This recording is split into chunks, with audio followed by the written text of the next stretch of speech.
Salut et bienvenue sur Gorgec Tech. Si vous êtes nouveau ici, je suis Paul et sur cette chaîne, je documente mes projets réseau et domotique. Je vous montre comment créer des installations professionnelles à la maison sans être un pro. Pensez à vous abonner si vous voulez être notifié des prochaines vidéos. Aujourd'hui, pour cet épisode 3 de la série Transformation réseau, nous allons répondre à une question.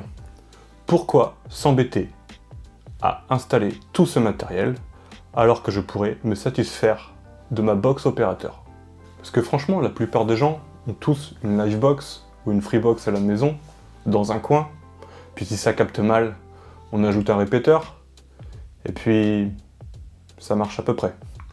Le problème, c'est que le à peu près ne fonctionne pas en 2025. Vous êtes en télétravail, vous avez besoin de visio fiable, vous faites du streaming en 4K sur plusieurs écrans, vous avez beaucoup d'objets connectés, des ampoules, des thermostats, des enceintes connectées, des consoles de jeux, des enfants sur YouTube. Et tout ça, c'est censé passer par une box opérateur qui fait le minimum syndical. Résultat, le Wi-Fi rame dans certaines pièces, le streaming buffer, votre jeu en réseau rame, et vous savez pas pourquoi. C'est exactement le problème que je vais résoudre aujourd'hui, et c'est pour ça que vous avez besoin d'un vrai réseau domestique. Dans l'épisode précédent, j'ai tiré des câbles Ethernet partout dans ma maison et installé le patch panel. Aujourd'hui, nous installerons l'équipement nécessaire pour transformer tout ça en un vrai réseau. Et à la fin de cette vidéo, vous allez comprendre 1. Pourquoi un vrai réseau câblé est infiniment plus fiable qu'un réseau Wi-Fi. 2. Comment organiser une armoire réseau. 3. Concrètement, quel matériel installer, dans quel ordre et pour quelle raison. Parce que oui, c'est du boulot. C'est évidemment beaucoup plus cher qu'une box opérateur, mais l'avantage, c'est que vous avez le contrôle de tout, vous avez un réseau fiable et sécurisé, et surtout que vous contrôlez. C'est parti. Et donc maintenant nous allons voir en détail le matériel que je vais installer. Commençons par la pièce maîtresse. L'Unify Dream Machine Pro. C'est le cerveau du réseau.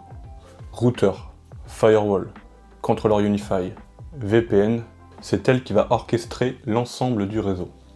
Vous allez me dire, pourquoi utiliser ça alors que la box opérateur est un routeur? Voilà, tout simplement parce que les box opérateurs sont conçus pour le grand public. Donc tout est fait pour faciliter le dépannage. L'interface est très simpliste et les options sont limitées. Dès que vous avez besoin de faire quelque chose d'un peu personnalisé, comme par exemple avoir des VLAN séparés pour les objets connectés ou des caméras de surveillance, ce n'est plus possible. Ça fait aussi souvent switch et Wi-Fi en même temps, mais vous avez un nombre de ports limité et le Wi-Fi ne capte que dans la pièce où se trouve la box. L'UDM Pro, c'est du matériel professionnel avec une interface claire, avec énormément d'options pour faire ce que vous avez besoin. Ensuite, nous avons le switch Unify USW Pro, 24 ports en PoE en français. Le rôle du switch est de distribuer le réseau à travers tous les câbles. Le rôle du PoE est d'alimenter les appareils compatibles en électricité, comme les caméras, ou les bornes Wi-Fi. Le Wi-Fi c'est pratique, mais plus vous avez d'appareils, plus c'est chargé. C'est pour ça que dans mon épisode précédent, j'ai branché en Ethernet tout mon bureau. Comme ça, chaque ordinateur bénéficiera de sa propre prise Ethernet directement reliée au switch avec un débit de 1 gigabit.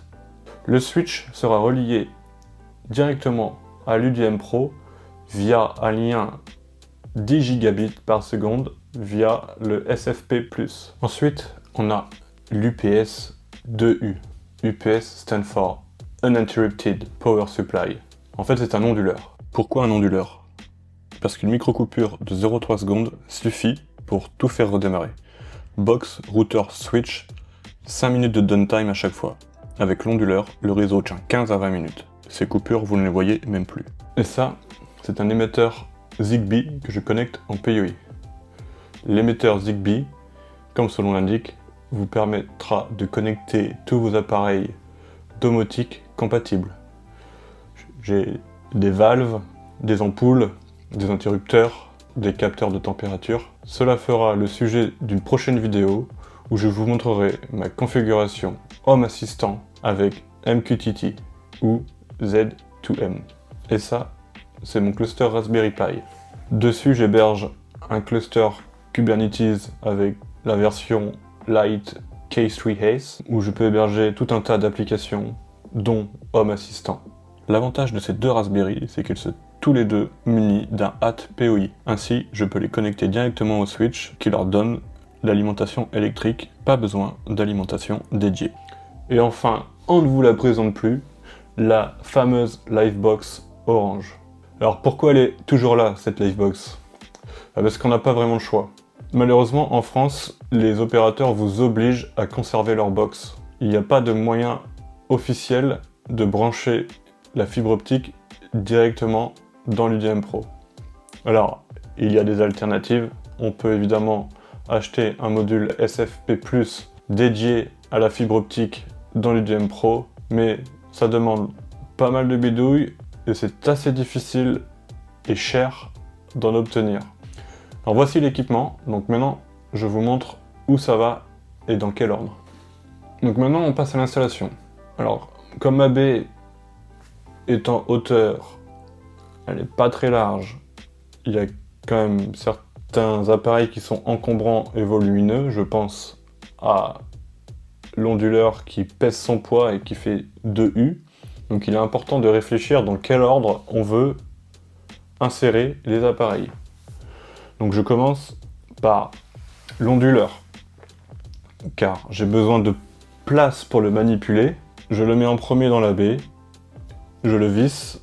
Ensuite, on fait une installation du haut vers le bas. Donc, il me reste 7 unités à disposition. Donc je commence tout en haut par l'UDM Pro. Ensuite, il y a le patch panel qui est déjà en place. Après, je rajoute le switch. Comme ça, je pourrai directement connecter le patch panel au switch.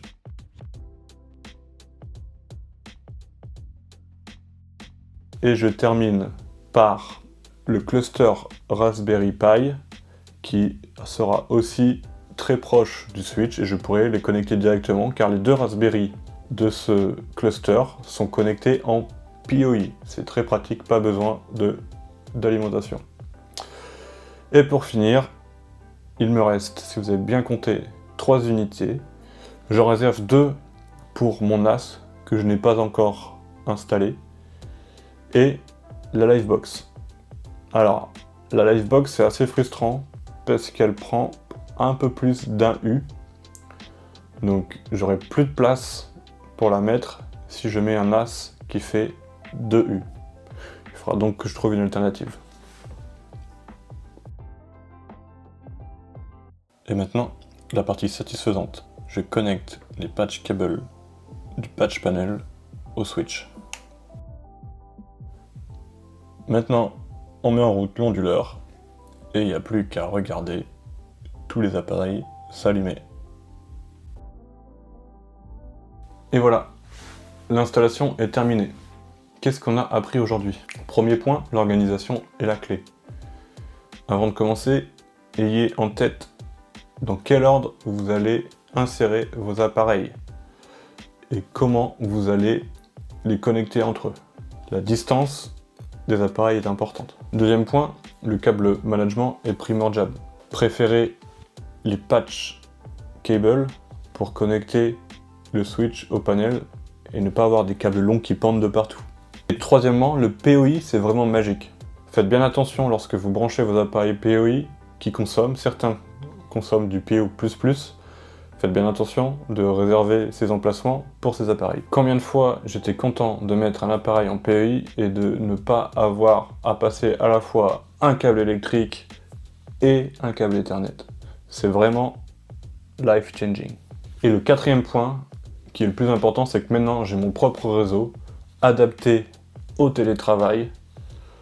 Je le configure comme je veux, il répond à mes besoins, il est évolutif, je ne dépends pas des limites d'une Livebox, je peux exploiter tout le potentiel de ma connexion internet. Alors oui, si on fait les calculs, ça revient assez cher. Probablement aux alentours de 2-3 000 euros. Effectivement, ça représente un investissement et ce n'est pas une solution pour tous. Mettez tout ça en perspective. Combien de fois vous avez ragé parce que votre Wi-Fi est foireux ou que votre série Netflix se met à ramer parce que votre connexion internet est instable? Pour moi, ça en valait l'investissement. Je viens d'aménager dans cette maison, j'ai fait quelques travaux et je n'ai profité pour passer tous les câbles Ethernet et de dépendre le moins possible du Wi-Fi. Et aujourd'hui, je ne regrette pas du tout. Maintenant, tout le matériel est en place, mais c'est pas tout. Je ne vous ai pas montré comment configurer tout ça. Ce sera le sujet du prochain épisode. On va rentrer dans la configuration du réseau. Nous verrons comment découper votre réseau de manière logique en créant des VLAN, comment paramétrer votre Wi-Fi de manière optimale et configurer le firewall pour la sécurité. Parce qu'un bon réseau, ce n'est pas juste du bon matériel, c'est également une bonne configuration. Si vous voulez apprendre à faire tout ça, n'hésitez pas à vous abonner. Si vous avez aimé cette vidéo, likez et laissez un commentaire. N'hésitez pas à poser vos questions, je vous répondrai. Merci d'avoir regardé cette vidéo et on se retrouve très bientôt pour configurer tout ça. À bientôt!